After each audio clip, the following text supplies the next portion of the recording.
It's time to get rambling.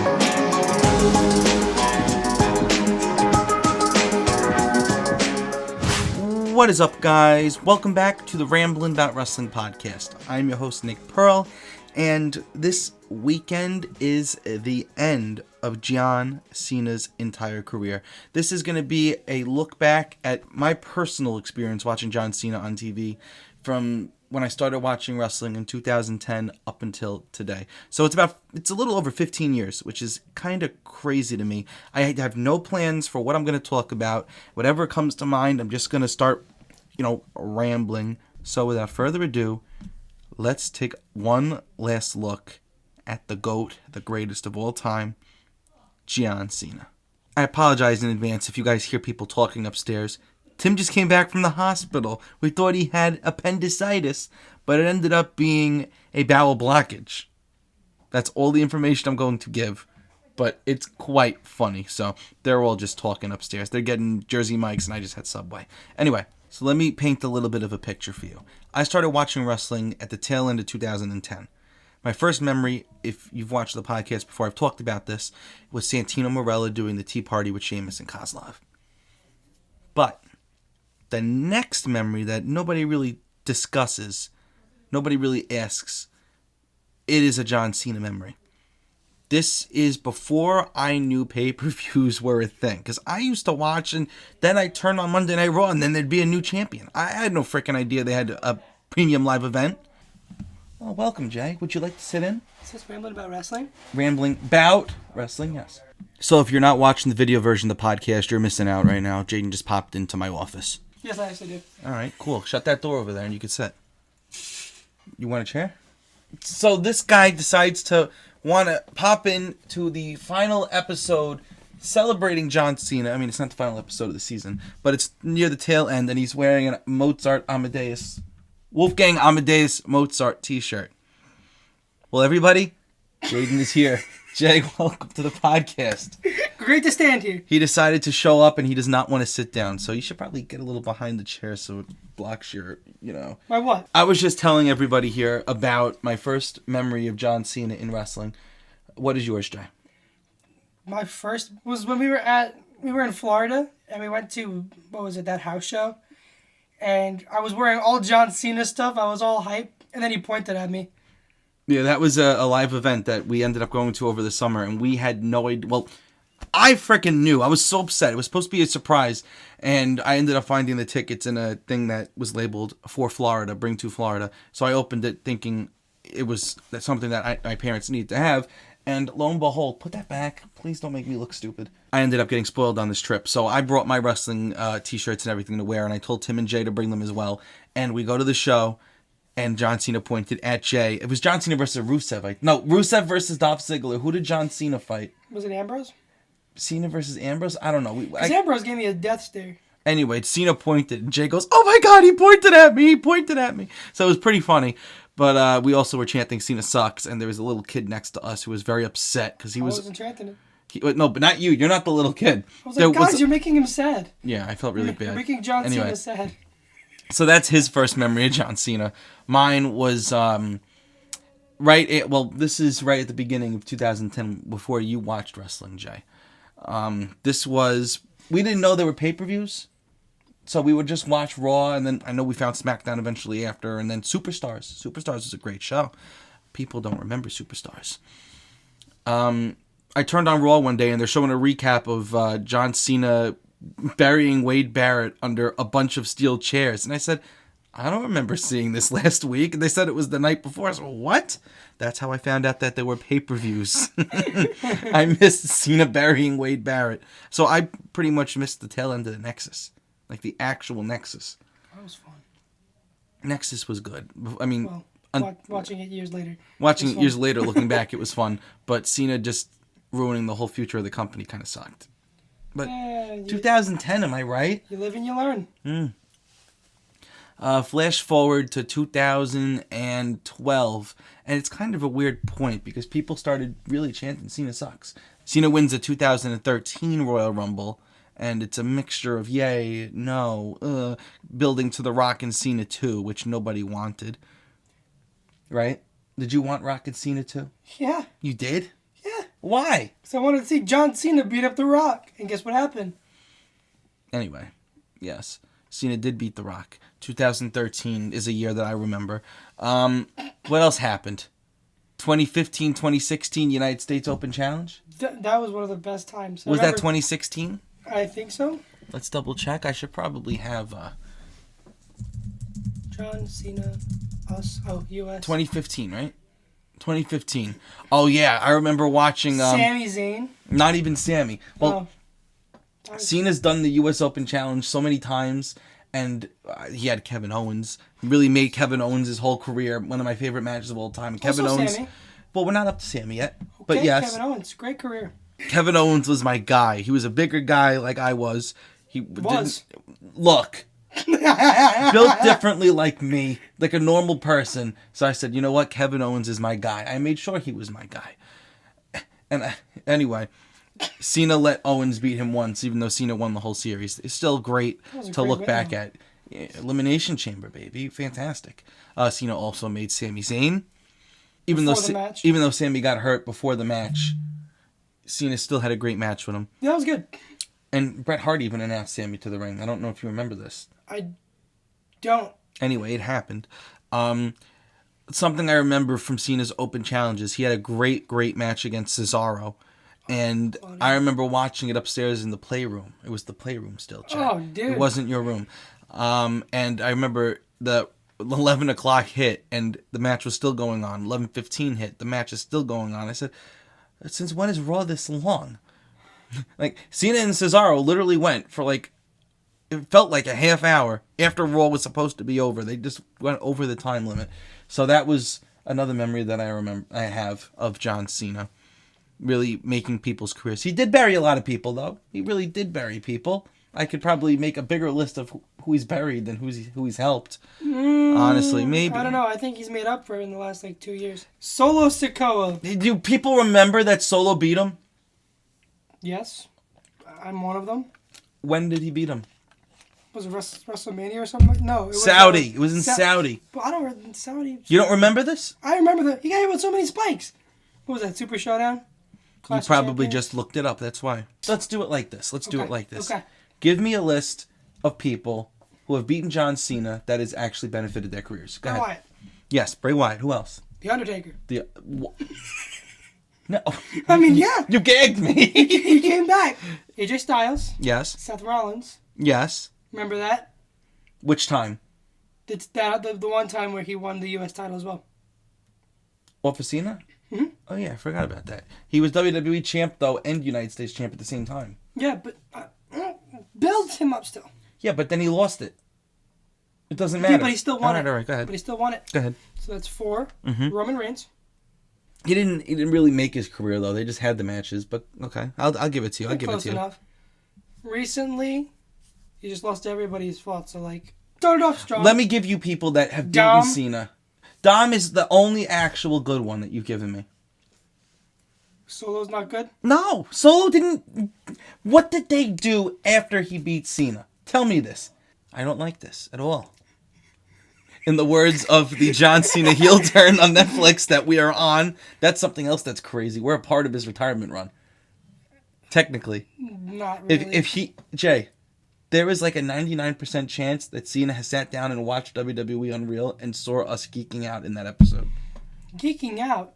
I fell off the couch. We were crying. But can I give my list of people that Cena's lost to that have not benefited? Your turn? Okay, good. Yeah, this is my podcast, not yours.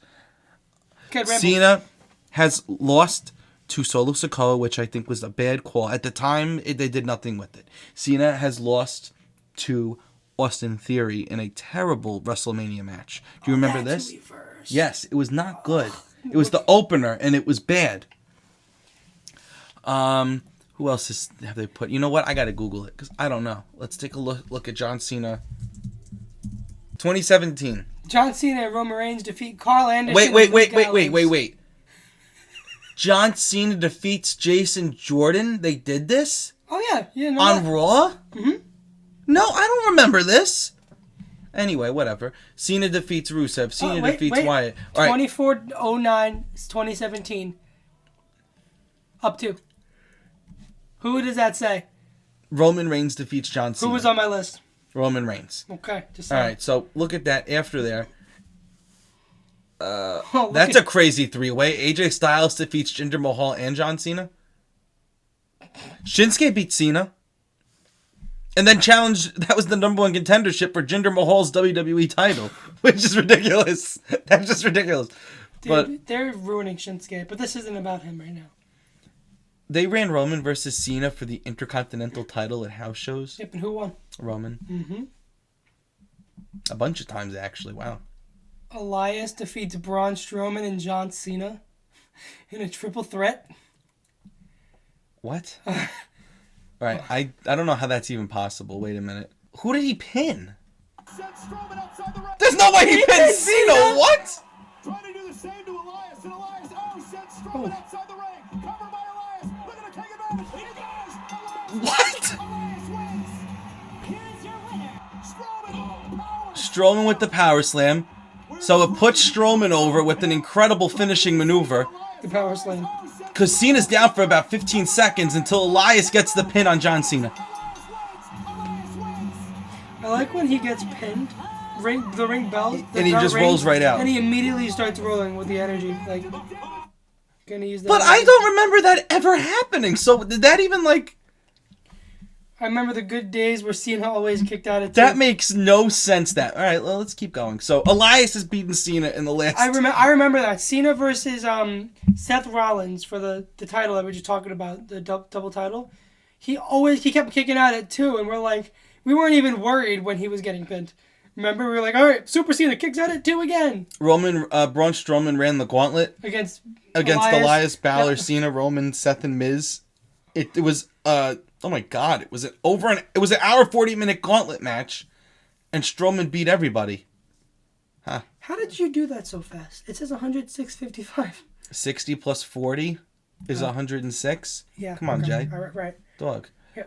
How many times Cena beat Roman? I mean, a lot. They ran Roman Cena a lot. Cena beats Goldust. 6-pack challenge doesn't matter. They had Bryan beat Cena. That's kind of big too. Bryan won his first WWE title by beating Cena. Remember, at SummerSlam.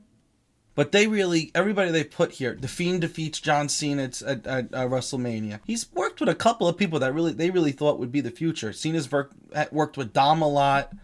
He worked with Roman a lot, obviously. Austin Theory defeats John Cena WrestleMania 39, a terrible match. Cena and Rollins defeat Vinci and Kaiser.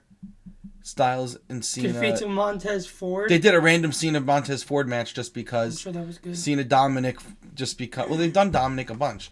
But, I mean, it's huge that Dom's gotten some of Cena's last matches. Not just this year, but in general when he first started. At the end of the day, Cena turned heel, won the title from Cody. I wouldn't say it was a great heel run at all. It happened, definitely. You see, he wanted to have 200 dates, but they only gave him 36. Where'd you hear that, Jay? John Cena's mouth. Yes, he did say it. I know. Well, yeah, I'm in touch. Look at you. I'm proud of you, Jay. I didn't think you were. But I would have given him at least 63 matches. I mean, Cena in the tail end of his career has done some great matches as a babyface. Some heel matches definitely just happened, and that's about it. But before that, before this last run, he really hadn't had a good match. He was definitely stale. So I'm glad he finally decided to bring it.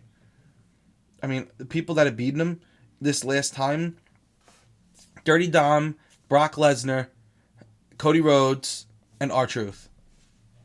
Mm-hmm. Truth, even though it was by disqualification, it still happened. But those are... Oh, and Jey Uso in the Rumble in the tag team match. But that's about it. And you got to be careful with who beats Cena at this point, which leads me into Saturday night's main event. Gunther! Yeah, he doesn't have that song anymore, Jay. Gunther and Cena, one final time, has a 2-hour pre-show, 2-hour runtime, and a 1-hour post-show. So it's 5 hours dedicated to John Cena and the future of NXT. Not the future, the NXT stars that will be the future of the WWE. Yo, boy is bouncy. He is. Dude, I love him. He's very bouncy. I love it. He's my top guy. He's your top guy? Second to top. Excellent, Jay. Well, who's your first? Titus. Top dog. Anyway. Top money. Anyway, we're all over the place on this episode. is Gunther going to make... The story with Gunther and Cena is this. Finally trying to bring this podcast episode back a little bit. Cena doesn't give up. Gunther wants to be the one to make Cena give up and go out. It's a good story. It's simple and effective. How long they build it? A week? Yes. Yep.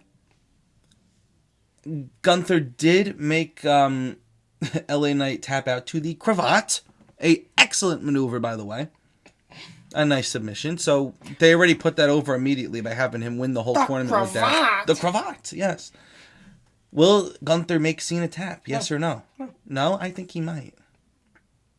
I think Cena's going to say, you know what, this is all I had left in the tank. He could easily pass out. But if he were to tap out to Gunther, Gunther is not only retired Goldberg, he is also retired Cena. He is the new, not the legend killer, but the career ender, I would call it. Gunther ends careers. He doesn't kill the legends, he ends them. WWE needs that guy that they could just throw out there and people are instantly intimidated. That's what they had in The Undertaker. Not even Roman J. Undertaker had those type of vibes. Oba is getting them. Oba's getting those vibes. And speaking of Oba, this is a big showcase episode of the Saturday Night's Main Event, Oba versus Cody Rhodes, where they should pull the trigger and have Oba defeat Cody. It's non-title. I want Oba to squash him. It's possible. He almost lost to Bouncy. That would have been great, though. I mean, he's going to lose to Bouncy. Yeah, he's going to in Vegas. Right after he comes back. I might be back in Vegas, guys. I'm sorry? What? You're going to Vegas again? Maybe. I'm not. All right. Enjoy your stay. I will. It's a big showcase. Sol Ruka even in Bailey. That's just going to be fun. AJ Styles and Dragon Lee, AJ Lee, versus your boys Bouncy and Leon Slater from TNA. They have a TNA star in John Cena's final match. Good for him. So, this is all about the future, making moments. Hopefully there's no shenanigans on this show, because the last Saturday Night's Main Event was a good card, poorly executed. So let's hope it's just something fun to enjoy, and you don't walk away with a bad taste in your mouth. Right, Jay? You don't want a bad taste in your mouth, do you? No. I don't even know what we talked about for the last 25 minutes or so. I mean, I'm going to cut this down, so it may not even be 25 when you get to this point of the episode. But thank you, John. Thank you, John Cena, the never-seen 17, here to grace us one final time with his presence. It's the last time, Jay. The last time is now. And after this, we can't see him. Except that we're going to be able to see him for another 5 years due to his ambassador deal. You know, somebody did the math of all the new attires that he came out with for this last run, and if you wanted to own every single thing, it came to like $1,300. It's genius. It is genius, and somebody definitely did it. Not me, okay? I would never do you're that. wearing like a 20... This is the... What is this? The You Can't Shut Up or whatever? This is the You Can't See Me. Never Shuts Up. John Cena, Seth Rollins t-shirt. So when I want to support both of them, I wear this. Reason I'm not wearing my John Cena Vegas t-shirt is because I want to wear that on Saturday, and I didn't want to wear it twice. So, I wear my Mozart shirt. Anyway, let's end this episode much like the legend himself would want to end his career, and that's tapping out. This has been a look through John Cena's career, the last couple of years, who he's put over, who he's not put over, who he tried to put over, and apparently Elias did pin him. That's kind of like a Kozlov beating Undertaker kind of thing. He did? Yeah, he did. I've been your host, Nick Pearl. This has been my brother Jaden, Mr. Yellow Shirt Guy himself, John Cena. Thank you for everything you have done. Thank you for entertaining us for years and years and years. And hopefully people do not ever forget what you have done for the industry. Hopefully you made some new stars with this last run. You know what they say. What do they say? What do they say? You can't see me. And with that, we'll catch you on the next one. In the next one. In the next one. Let's keep rambling, everybody.